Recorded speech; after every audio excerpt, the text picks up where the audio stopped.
Right, hello. I want to talk about something that I watched last night on TV. Yes, it was an interesting program on BBC4 called Electric Dreams. The song is actually an 80s song, Together in Electric Dreams, which is a classic song. But the program was practically about a modern family who were going back in time to live in a certain decade. What it was, right, they would take away everything that was practically modern and live as it was, say, in the 70s, and it was the 70s. So they actually did it. I don't know how many weeks they did it for, or whatever, whether it was a week or whatever, but they did each year, so every so often.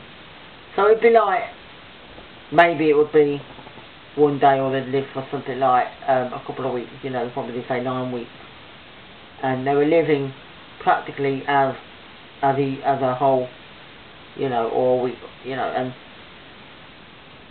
there were people who were doing it. They were not, I don't mean the family bit, but these expert people who were, they were like the people you go to when you needed help, right? These were the people who would come all the time to give you all the new fandangle things that come out in that decade. So what it was, you know, so they would have all the house set up which you were living in, that was looking like it was a house in 1970, right? Brilliant. Then, as the years went by, as they started looking at the years that went by, like 1971, 70, things started to change, as it would do, as you expect, and it was all coming up that the family would have things removed, but they'd be replaced. So that was the most interesting thing. There was the example of TV.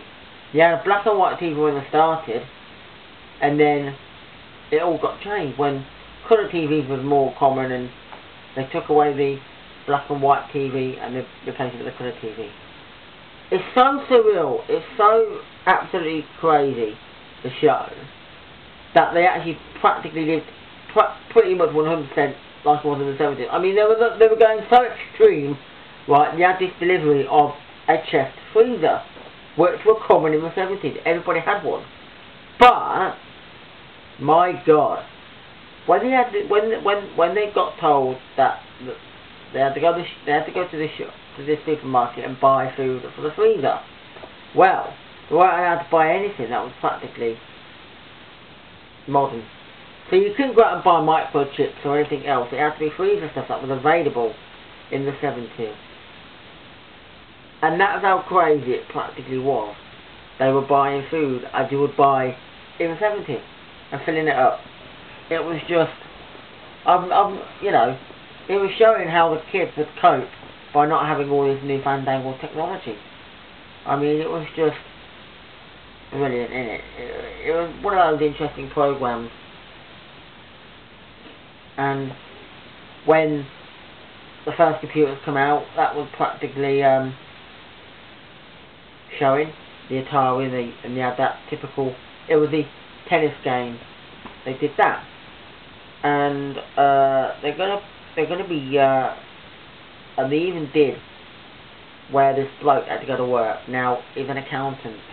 He's got his little office, and they took away practically the computer and everything, and replaced it with, at the time, the new fandangled computer. The one that in 1978-79 was the new thing. The thing that everybody, well, people wanted to, oh, these were the new computers. I would have been mortified, because he said I can't really do all of my so-called accountants on this computer. I mean, crazy, innit? It's like no email sent out, or email sent out this morning, wouldn't even be able to reply back to them, literally wouldn't, you know. And if he had to contact people, he wouldn't be able to send an email. It'd be, you have to ring them up personally by phone. Oh my.